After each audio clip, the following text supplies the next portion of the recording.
like to talk about poverty. The Isle of Man is a very rich island. Some extremely well-heeled people live on the Isle of Man. And yet some people are living below the poverty line. Some people are struggling to make ends meet. How can that seem moral? How can that seem right? It isn't. And that's why I brought this motion to Tynwald last year for a select committee to look at this. When you talk about people living below the poverty line, the first problem we've got is, where is that poverty line? Because there is no accepted definition on the Isle of Man.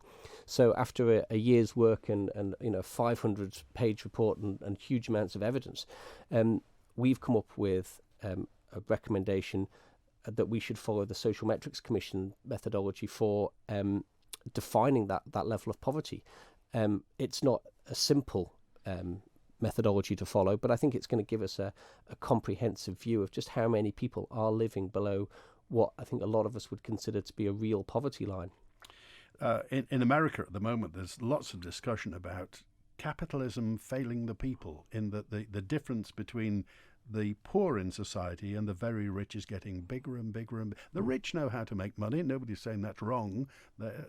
Entrepreneurs can make money and they can get rich because of that. They learn financial instruments. They learn the stock exchange. They learn how to invest money.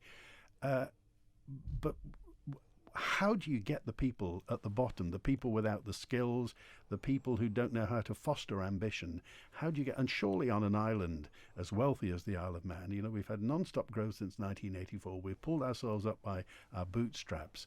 How can we engage so that those people don't feel left behind? Wealth inequality isn't a bad thing.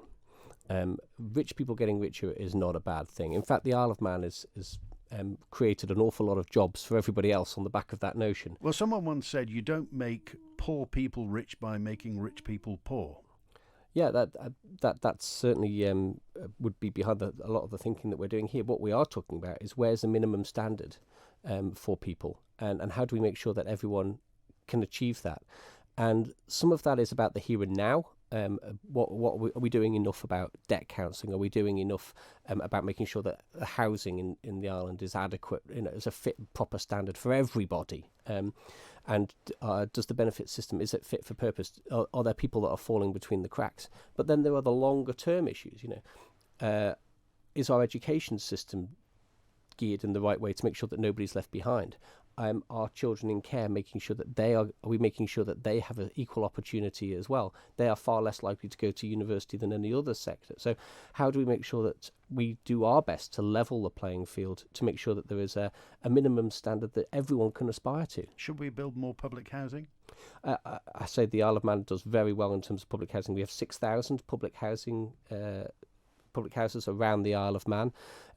I should imagine that we still have a demand that is greater than supply. I don't think that's a massive gap on the island.